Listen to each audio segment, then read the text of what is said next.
Welcome to Suzy Hart. Suzy, what are you going to do today? Today I'm going to paint a painting in gray paint only. It's called a grisaille, and it's going to be a head study of a human head, maybe a hand. It's going to be a loose painterly study in gray tones. Okay, so tell me why it's important to learn and understand grisaille or painting in gray tones. Well, painting in gray tones cuts out the having to figure out what brightness a color is. Color is very complicated, and when you paint in grays, you can just work from the grayscale, from black all the way to white and everything in between, and create a sculptural form. So traditionally, studies in gray were done to learn how to do sculptural form. Right. And then you, if you wanted to, you could add color on top of that. Yes, yes. In fact, a lot of classical painters and Da Vinci and people often painted in gray and then glazed in their colors after. Okay, really terrific. Okay, well, let's get right into it. I'm very anxious to see this, and I think you're the first to do this on this show. Oh, yeah, I'm excited about it. While you're moving your camera, I'm just going to say hi to everybody. And I'm Eric Rhodes, and this is day number 334. I publish Fine Art Connoisseur in Plein Air magazine, and we've been here ever since quarantine began way back 334 days ago. And the goal of this show is to just keep you upbeat, happy, feeling good about things, and not focusing on coronavirus and politics and all the other crazy stuff that's been going on in the world. So thank you for joining us today. We have prizes. If you are in the comments, you can win a prize. Today's prize will be an easel brush clip from easelbrushclip.com. You can see one on my easel back here. And the idea is that mine's got paint all over it, but the idea is that you put your brushes in it and you notice I have a lot of brushes, but the ones I'm using frequently, I just clip it on there at my easel so I can just grab them out, and I use it outdoors and indoors. So I'm going to give one of those away today. The winner of the book that I gave away, Make More Money Selling Your Art, is Jenny Ryan from North Carolina. Jenny, prepare to hit your goals. I'm just saying. All right. Now make sure you leave a comment, because we grab randomly from the comments, and also make sure that you tell us where you're from. That'd be really helpful. Okay, Suzy's got her screen up. Suzy, I'm going to turn it over to you. Okay, so I'm going to start with just some drawing elements, and I've done this study of this piece before, but I'm just going to sort of sketch in a pretty large basic form for where I'm going to place the head. And I often start by trying to Can we see your reference photo real quickly? Sure. This is a reference photo. And this is a piece I did from it a long time ago. And I want to study it again because there was a placement issue that was really interesting, and I wanted to try it again. So I'm not trying to copy this painting exactly. I'm just going to try to do a wash study and just have a little bit of fun and move paint around, because it's been a while, partly because of COVID and all of that, So you're just using gray paint. I'm just using gray paint. It's and very it looks thin. like you're slightly toned canvas. On slightly toned canvas, and I've let paint drip down. When I toned it, because I like the textures that it makes on the canvas. And I'm going to just go ahead and put in some dark accents to know where I'm setting up my structure. Now, I could start this thinking as to get a likeness of the head, but right now I'm just wanting to sort of establish the what do you call in that Japanese way of doing notan, where you sort of think about your shadows first. And I want to play with drip paint a little bit today. So I'm going to let some paint come down and complicate the process a little bit. Now, to get into a little bit of drawing now, I want to think about where I'm placing the angle of the head. And for that, I usually look for the point between the eyebrows and the upper lip. So I'll take an angle and try to establish that. This will be the sort of the axis of the face, right? So even in 3 dimensions, this will sort of, if you were to do a CAT scan of a head, you know, you would see a sort of a, you know, layers. And that way I know that to sort of try to place my eyes on this axis here. And then the hand and nose are going to be in here somewhere. All right. So, okay. So I like to paint, I like to do what's called scumbling with a brush. I sort of like to treat it like a drawing tool. Meaning as though it was a pencil. If you're just tuning in, our guest is Suzy Hart. She's going to do a grayscale portrait study because grayscale helps you really learn your values, and you need values before you start adding color. And of course, once she's done with this, she could glaze it with color or add color on top.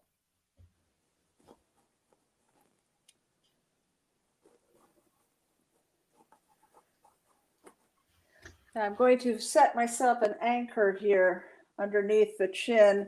I want that to get very nice and deep. And I kind of like doing this type of study because it's, I don't know, it harkens back to the Madonnas. And Are you using black paint? I'm using a dark gray paint right now. It's pretty thin. And it's going to have a little time to dry as I work up the drawing. So when I go back into it, I should be able to lay in some bright lights. And I want to do a little bit of a strong shadow here. I should be able to lay light paint on top of that. And even if the paint is thin, we can work that up beautifully and have fun. Now I'm going to gray down. I hope I'm not getting in the screen too much. No, you're fine. Oh, good. Okay, good.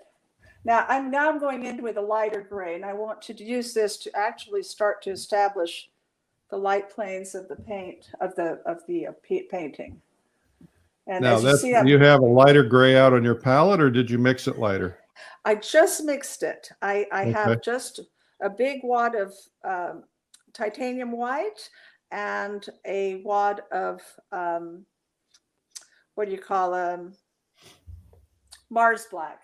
Mars black is kind of a cool white, you know. It's a cool black. It's I've got some ivory black too, but I don't know that I'm going to add a second gray in here. Well, all the cool kids use cool black. Yeah. I had not heard that, but I'll take your word for it. Yeah. We're all cool kids watching today. We're all cool kids. Now I'm going to give myself a key light here, and it's going to be in here, just so that we can start to see some form developing. That should start to pull that form forward in space. And so that's also like an anchor, isn't it? It is. Yeah, it's an anchor. And then I'm going to try to get a better angle on the nose because she's got a long aquiline nose.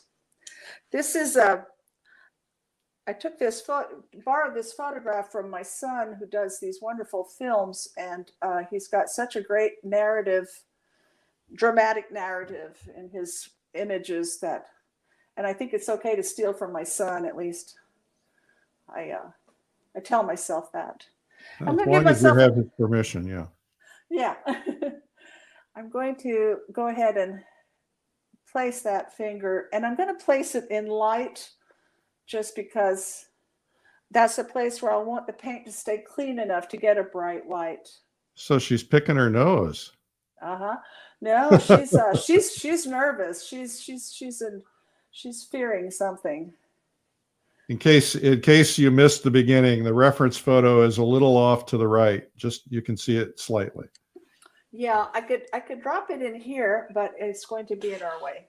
I'm partly, I think when you are learning portraiture, especially, it's really important to try to work from life as much as you can, because your photograph works. Sometimes we have to work from photographs, but it's kind of, it's important to understand what you see in real life and know how to interpret photographs, which often will have just really awful light. And, you know, they're beautiful shots, they're great memory at the beach or somewhere. And, but the strong light, you sometimes have to make allowances and knock out things that you see that are just, don't serve the painting.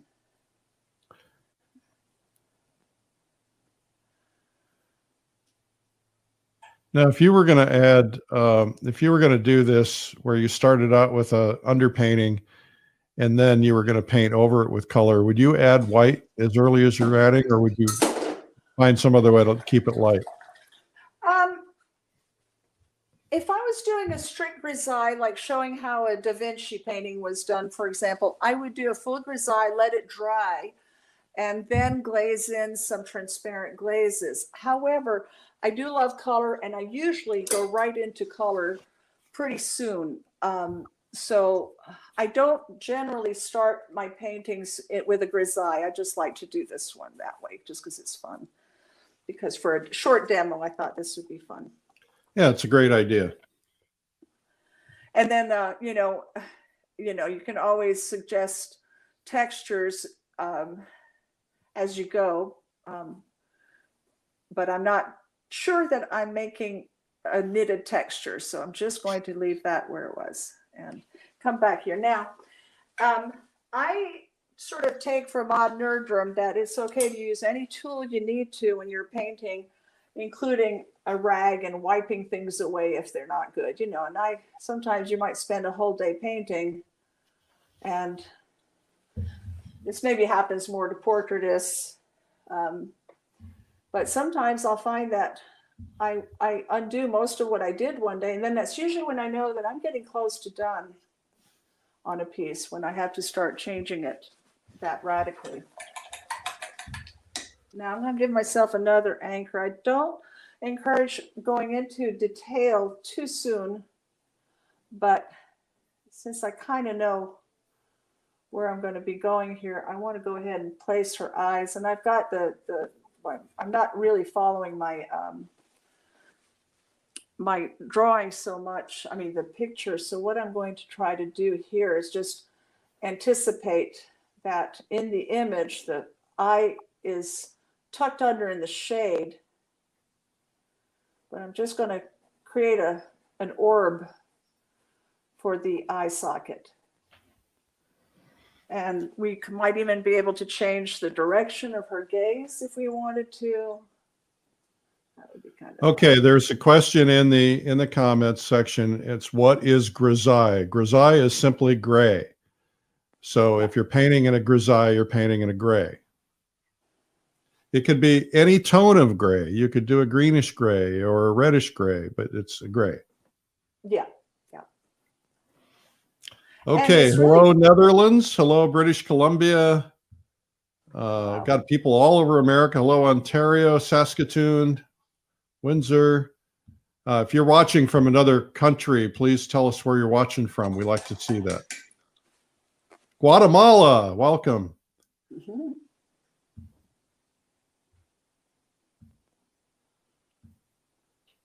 Now I'm going to cheat here.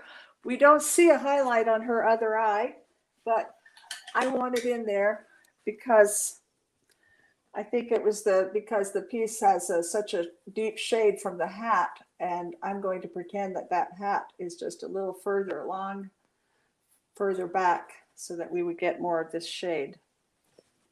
And I'm going to strengthen and reduce the brightness over here. Change the direction here.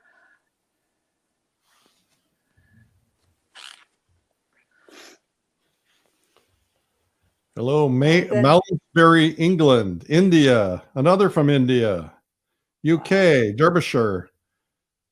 Welcome. Bowen, British Columbia, Bowen Island. You're pulling them in today, Suzy. You're a rock star. It's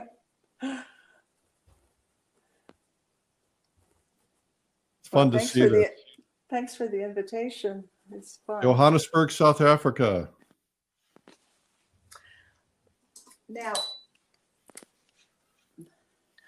I studied with Frank Mason at the Art Students League, and he always Oh my said, goodness, did you really? You're so lucky. yeah, I know. And he always said, bring out your bigger brushes. Try to do everything you can with the biggest brushes in your toolbox. And you see, sometimes when you use a bigger brush, you stop thinking about details and you start to build a better form. Anyway, I was having fun dripping paint. I want to drip some more paint. Calgary is in the house. Well, it's warm here in Texas again, folks. All the snow is gone. It's 70 degrees. It's beautiful, a normal day. My water is back on, but we do have broken pipes, including in the house. So we got a flood in a couple of rooms in the house. It was lovely.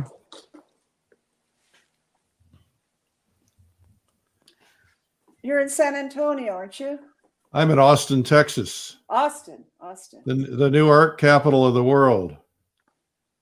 Because Yeah. I said so. We got a lot of good artists here.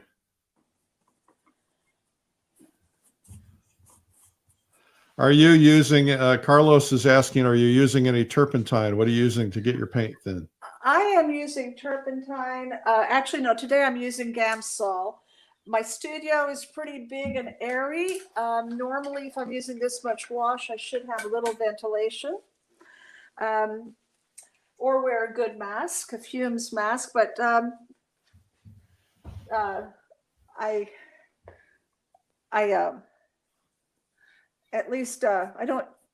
even bought lead paint recently, which I shouldn't have done, but I did.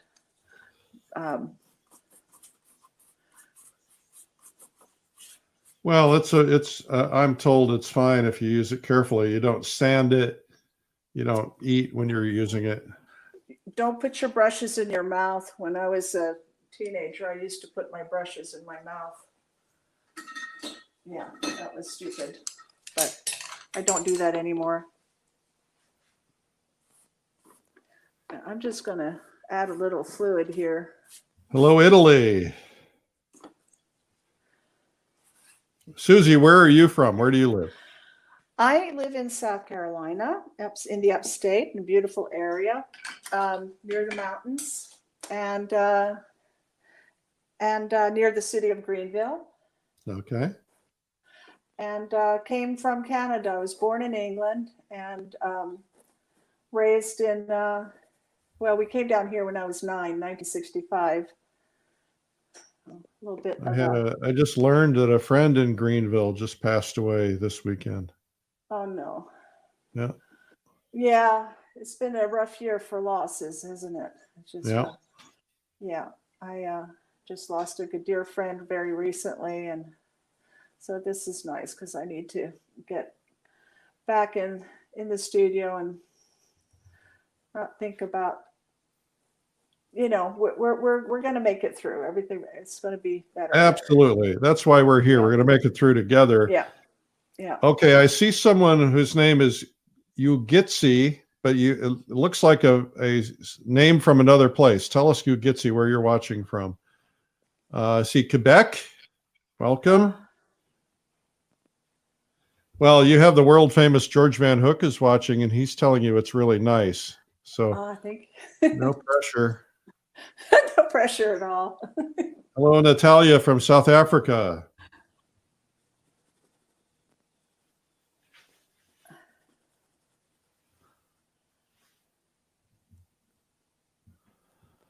Florida. Boy, that sounds, well, it sounded nice a week ago. 3 days ago. It was 7 below. Is it cold in Florida now? No, well, I don't know. I'm not there, but no. But when it was 7 below here, it was very tempting. Another South Africa, Switzerland. Welcome.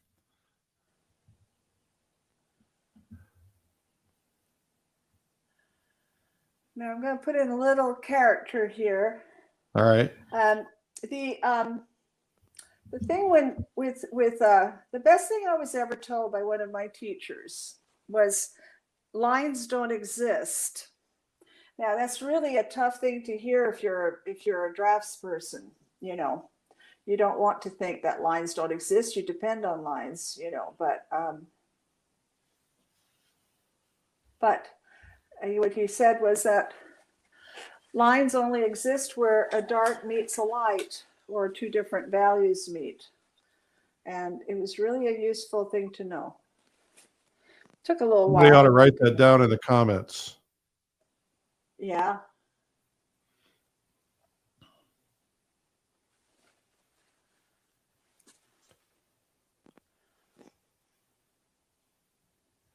A lot of people watching from Florida, getting reports of 70, 65, 80. Ah, Tunisia is watching. Oh, wow. Suzy, you are pulling an international audience. Wow. Well, you get I think you have a following all over, Eric. Well, it has nothing to do with me. They're not here to see me. They're here to see you.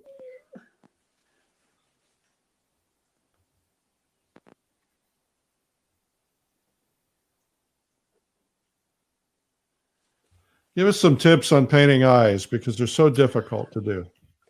Eyes, we could do a whole program on. Eyes, you want to,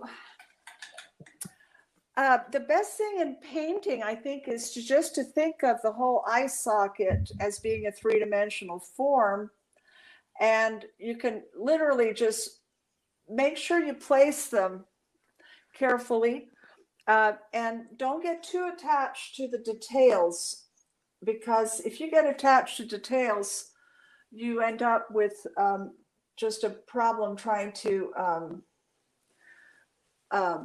you end up being too attached to the parts you've done. And next thing you know, you don't want to change that, even though they're positioned wrong, maybe. So it's important to just sort of get as much expression and structure before you tackle detail. And you may even find that in the long run, you don't even need the detail you thought you did. I think eyes are like trees. You know, we have certain shapes in our mind that we tell ourselves exist. And, you know, almonds, you know, are the shapes so many people try to put for eyes. Nelson Shanks, the great Nelson Shanks, told me that eyes are always soft. He always paints them very, very soft. And when they're too sharp, they don't look right. Yeah, exactly. It's almost as though you want to leave the viewer, this is true of smiles also, you want to leave the viewer with a little bit of room for imagination, in that there's movement, that there is that everything is not frozen. So that's like really, really important when you're doing portraits. It's just, you don't want to have something that is so crisp that because that's not how the eye sees. You know, the eye sees by looking all over the place. The eye is putting together, and when the eye is looking at something, it sees it's like an accumulation. Does that make sense? Yeah. Yep. I'm in that stage of trying to think and paint at the same time, but I'm used to it, so I will try, because I know it's the other thing is to never rush, even if you're doing a demo. That part's a little harder. I want to put a little bit of light in the iris, and I'm not even sure I've got the eyes positioned where I want them, but it's okay. I'm just going to just lose that a little bit, come back to it. Because I'm a little bit at an angle here, so it's a little hard for, are you getting glare here? No, not really. I know you are. I am. So is that Somebody better? Is asked that the okay? question, what do we mean by soft? Can you define that? Yeah, I can actually show you. Soft is get rid of all this detail, just soft, just smudge, lose it, lose the edges, even lose the eye a little bit if you have to. You see that starts to disappear into this fog. Kind of And I'm brush, using, what kind of brushes are you using? well, right now I'm using a rosemary brush. This is a rosemary brush. I use silver. I use Lexington, Winsor Newton Lexington rounds. I love a lot. I use. I'm. I love. I just love new brushes and and and It's a I disease. bought. This one came from the face convention. I think I bought these just recently, and I mean, last year before you had to cancel the last convention. And I'm going to come up here now, look for the structure of her cheekbone, because as I got involved in the eyes, I stopped looking at my structure, the big forms. See, that's helping that eye find its place. Yeah. By getting the big forms and painting up to it. And You mentioned the face convention. What was that experience like? it was fantastic. I went to both, of course, the one in Miami and the one in Fredericksburg, and it was wonderful, and it was a really important little break that I took. I was caring for my mother, and I can't believe I did take the few days straight down and back up again. Well, the opposite way. Hello, Dublin, and hello, Lebanon, and hello, Russia, minus 25.6 Fahrenheit here. So, wow. The face convention was awesome. There was just such dynamic demos, and Patricia Watwood was there and gave it was just great. Now I'm going to come in here and just do a little bit of a crisping up of this structure right here, because I want that to be the bone. This is very, very steeply turned 3/4. But if I want structure, that's one place I can put it. If I don't want structure, I take another fresh brush and soften it just a little. Hello, Flanders. Hello, Senegal, West Africa. Wow. Kind of fun, isn't it, Susie? It is. It really is. Hello, everybody. Thanks for joining us. Hey, would you guys do me a favor? If you're watching anywhere, no matter where you're watching, if you would help others see this, when you hit the share button, others will see it. It'll be a great opportunity for them. Maybe somebody will learn about painting for the first time. Hello, Slovenia.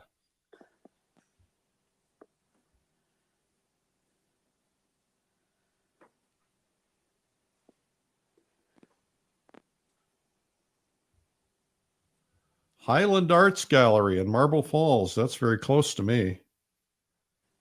Like 30 minutes.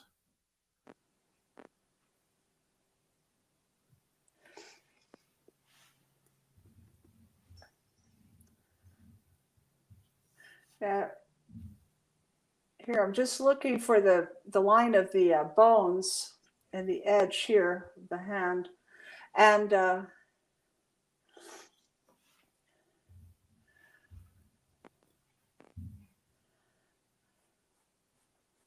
hello, New Zealand. wow.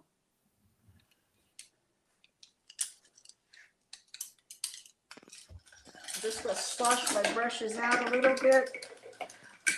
I know some painters have 3 brushes going for 3 different values going at once, but I forget which one I'm using. So I'm usually one of those who has to clean my brushes and start fresh quite often. Well, the one thing that you can't do when you're doing it on camera like this is you need to be able to step back once in a while.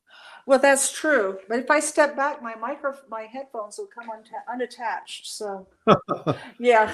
And since we're not going for a tight likeness, it's errors are fine. Yeah.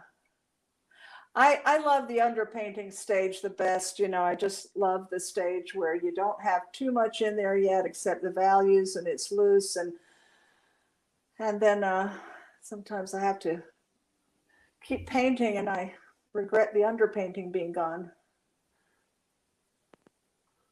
I always paint this way when I do live models, which I do pre-COVID every Wednesday night in my studio. I've got a small group. We haven't painted now for a year, but I always start. I use typically a French umber as an underpainting. I tone my canvas, and then then I add my color later. Yeah. It just helps me because values are so difficult. Yeah, that's why I don't like to tone also. I just don't, I have to get rid of all that bright canvas so that I can see where things need to be and yeah. choose now here I'm seeing a little bit of a cast shadow. I'm just going to wipe the brush and just lose that a little bit because even though I want that brightness there, I don't want it to be jumping.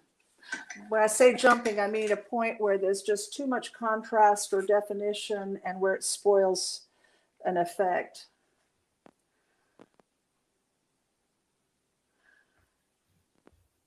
And I want to keep thinking about structure, you know, where the bones are. I just got my first real studio skeleton, Eric. Oh, congratulations. I know, I'm so happy about it. I wanted one for such a long time, and a friend, Nico, gave me this wonderful skeleton that belonged to her dad, who passed away. It must be real. Ago. Well, no, it's not actually. It's just a good anatomical, just the resin kind, not the plastic kind. Just. So I have a guy in my paint group on Wednesday nights, George, and George is a forensic artist, right? So he's the one that when they find a skeleton, he has to figure out what the person looked like. And he walked in my studio the first week I got my my skeleton. He said, "That's an Asian skeleton." I mean, oh wow! In 2 seconds, he knew, and then he explained the structure of the face and why it's different. So when you get skeletons, you got to get a lot of different ones to get practice in different styles. Wow! Did you ever see? There's a wonderful movie. Gorky Park was a wonderful film years ago, which was, well, I don't know if it was a great film, but it had forensics like that. Somebody that did the reconstruction, and by adding so much flesh on each part of the bone, and yeah, it was really interesting. Well, now they do it all digitally. You know, they bring the skeleton in and do it digitally with you know, with an iPad or something. Yeah, yeah. Sometimes they'll reconstruct with clay.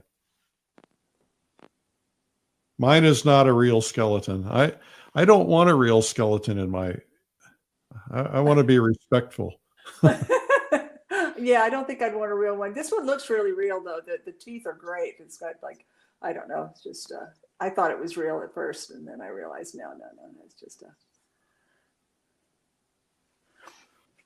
I'm curious, Suzy, when coronavirus is all over and we can freely do anything, what's the first place you're going to travel to?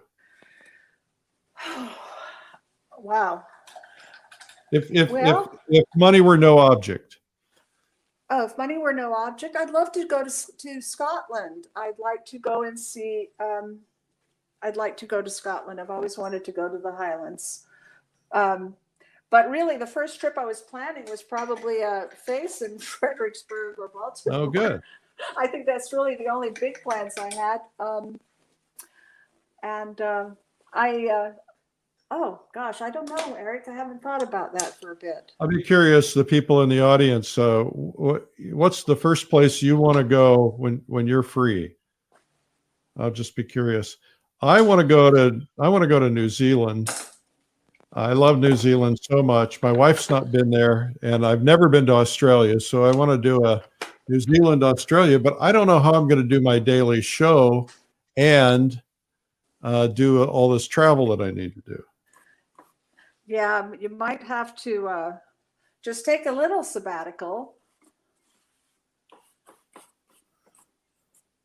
Now that, folks, that white is going to start to pop when she lays that gray in there. Hello, Sri Lanka. I'd like to go there. Amalfi Coast. I'd like to go there. Oh, these are places people want to go. All right. Venice, Ireland, Paris, Italy, Boca and Key West. My office is in Boca. Poland, Italy, Indianapolis to see my grandkids. Yay, that's a good one. New Zealand sounds good. Switzerland, Russia. My Russia trip sold out, although I lost one over the weekend because she had such water damage that she's freaking out a little bit, understandably. Scotland, Egypt. Well, India. I think we're just going to have to all go on a big worldwide trip together. Cuba, Croatia, Norway.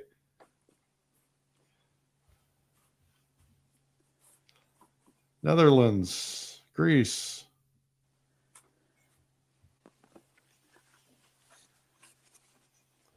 Boy, I can, once you laid that color in, I can really see the nervousness because the hand is kind of defining that nervousness. Yeah, yeah. Yeah, it's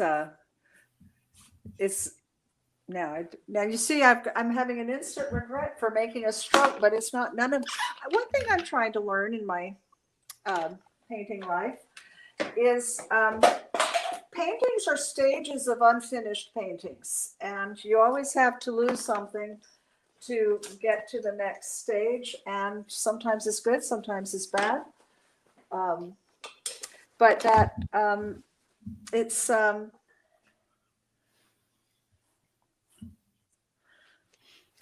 really just want to wash that away. All right. And yeah, what are we doing for time, or does it matter? We'll just stop. No, it matters. You got about 15 minutes. Oh, okay, good. Okay, I can get into a lot of trouble in 15 minutes. Okay, perfect. Oh, you can get into a lot of trouble in 5 minutes. Oh, I know. Hey, I got a commission over the weekend. Oh, yeah? I got a commission for a 40 by 30-ish landscape. Nice. What are you going to make it of? Is that a particular topic? Yeah. As a matter of fact, I'm working on a study behind me. It's a view from the top of a mountain looking down on these lakes. Wow. A guy on our lake commissioned it from me. Now I'm trying to get myself into all kinds of trouble here, letting paint drip for a little while and seeing what it guides me to. Well, the drip kind of creates a little bit of that terror. Yeah. Yeah. And I will just probably take in some white now and thicken it up and just let it do something, give it a little bit more body in here.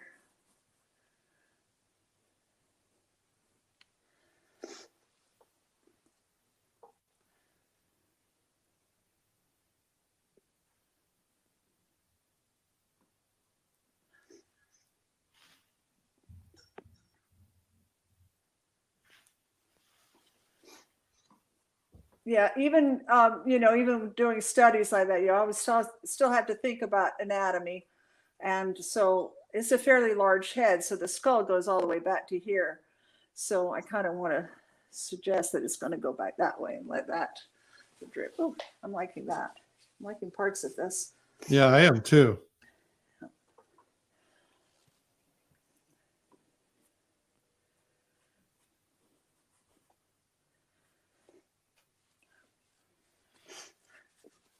I don't want to do too much with the hand. I just want to sort of indicate the structure just a little bit. I love doing pans. Hands are one of my favorite things to paint. Are they? They really intimidate me. Yeah, they are intimidating, but they're they're interesting always. I think, you know, we had somebody on teaching us how to do hands. It was William Schneider, and you Oh, can wow. find that in all the replays on YouTube. I just got a Streamline Art video in YouTube. And what he basically said, which I knew instinctively, I just didn't want to believe it, is just squint down. It's just big shapes. Yep, yeah, yeah. It's always you just keep removing until you find the essence.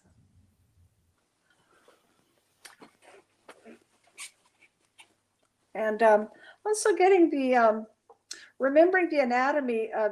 That's another reason to look at bones, because you know, when fingers are closed like that, you have a sort of a squarish shape at the top, right? Yeah. So that's really important. And I'm going to just suggest this other finger by just catching the light on it where it tucks behind here. And I need the right value. I need plenty of white, because I've got to fight all that gray paint that's coming down. Just a sliver that does it. That shows it. Yeah. And might take this down just a little bit to square it off. There we go.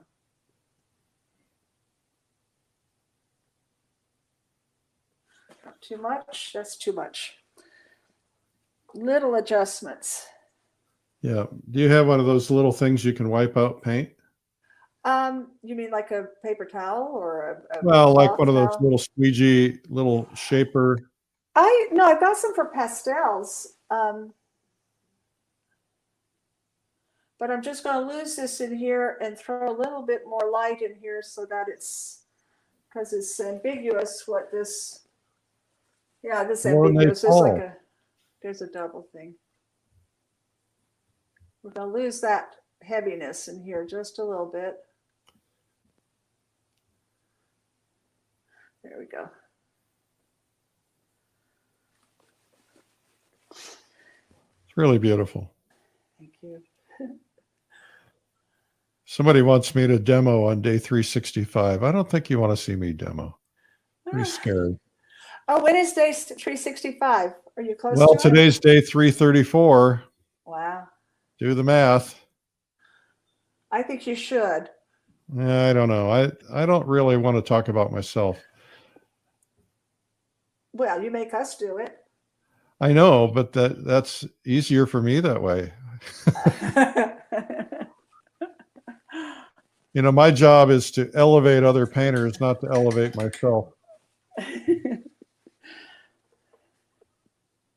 Yeah, one of the nicest things that's happened that COVID interrupted for me was just, you know, taking part in face and track conferences and just getting to meet all these people that I've admired for so long.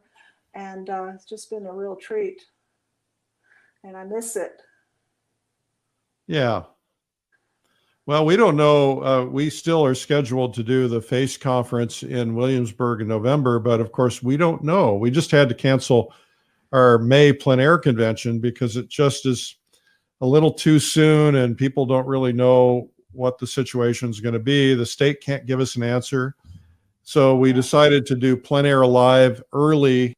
We did it in July. We're doing it again. And I've got 2 or 3 major names to announce probably tomorrow or this week, definitely.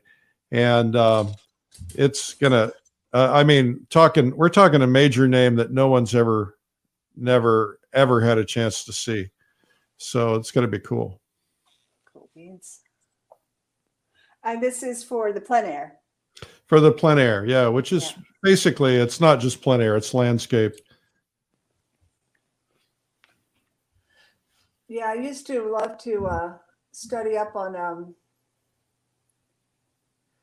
Frederick Church and how they would spend just literally years in the field, you know, and come back and paint for months on these large paintings, like Heart of the Andes is one of my favorites. Cotopaxi. I love those guys. Yeah. I went to his his house is a museum now. It's open. Mm-hmm. Yeah, yeah. And unfortunately, there's not a lot of original. It was a little bit of a disappointment, but the Olana is all original. Yeah. So I think the Athenaeum in Hartford, Connecticut has a few church paintings. At least they did. I don't know if they still do. I'm sure they do. What a great museum. Well, one thing nice about when this is all over, we can all go back to museums again. I know, right? Yeah. Gosh. It really influences my work. Yeah. So somebody wrote, "Hi, Histler fra Norge." I don't know what that means. Norge is probably Norway. Maybe somebody can translate in the comments.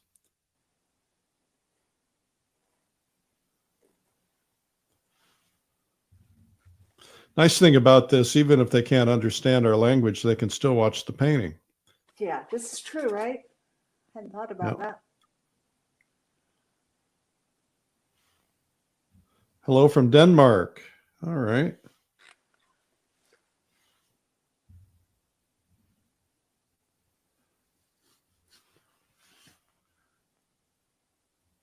Suzy, you're getting a lot of positive comments. People love what you're doing.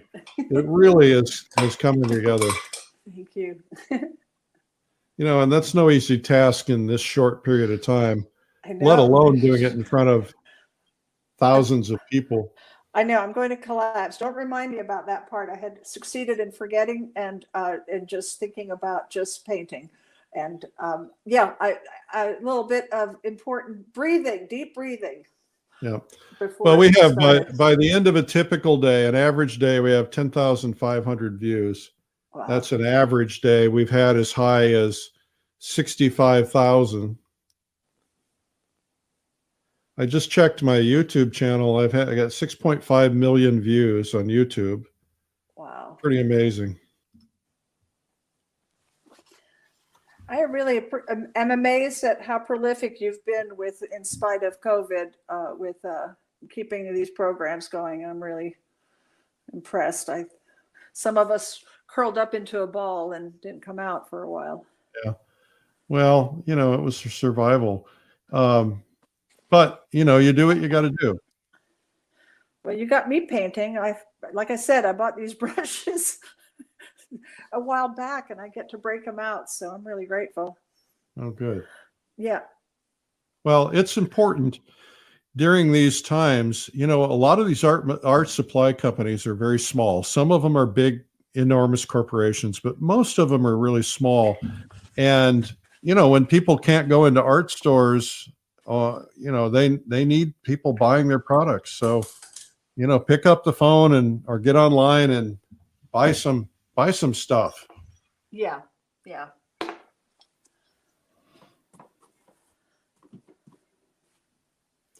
All right. So we're down to the last 2 or 3 minutes. Why don't we kind of stop here and then you can come back on camera, but everybody give her thumbs up and applause. Really nice job. Really nice. Thank you. To come off camera, we'll put this over here. And very nice. So okay. Well, can you show us your studio at all, Suzy? If you don't mind the camera shaking for a little bit. I don't mind. Do you guys mind? No, we don't mind. Do you have a minute to turn on for me to turn on lights? And yeah, sure. And I'm going to put you on full screen again. Okay. Whoa, headphones. Yep. Headphones. Yeah, I just yanked the headphones. That's okay. Straightforward as I thought. Okay. Okay, we're about to get a studio tour here real quickly. You can see the little painting behind me. It's just a little study of the scene. When you do a commission, I'm going to do a little study to send to the purchaser. Hang on. Oh, wow. That's a big place. Yeah, 750 square feet of heaven. And I love it. I can't zoom in for you, but yep. No, that's okay. That's terrific. Yeah, 10-foot ceiling, which is great. You sculpt as well. Pardon me? You're also a sculptor. I am a sculptor. Yeah. This is I'm just I just bought some new clay. I've not used synthetic clay before, but I wanted something that I don't have to go get cast right away. And so I've got, this is kind of exciting. This is going back to my roots. I always thought I'd be a sculptor and ended up painting and drawing. Great. Well, Suzy, this has been fabulous. It's really been wonderful. You blew us all away with that grisaille painting, and congratulations on that. That was really a nice job. Thank you. Thank you so much. Thanks for having me. I want to tell everybody that Suzy's got a website, just right here at Suzy Hart. Hang on. Suzy, it's not showing up. There it is, SuzyHart.com. It's UZY for our people further away. SUZYHART.com. Thank you. All right, I have it on the screen too. All right, terrific. Well, Suzy, thank you for being on today. If you guys want to hang around for just a second, I'd appreciate it. Suzy, you did a great job. Thank you.